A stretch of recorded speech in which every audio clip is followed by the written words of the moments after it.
My name's Laura, I'm 35 years old, and this is exactly what I do for work that pays me $543,000 per year.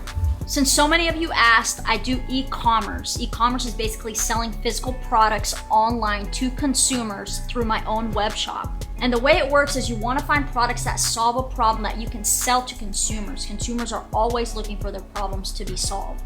Once you have validated that this product is something that consumers want by doing market research, what you want to do then is start creating your website using Shopify.com. It's only $29 per month to create your Shopify store. Once you do this, you should create your product pages, which is your landing page for the product that you're selling.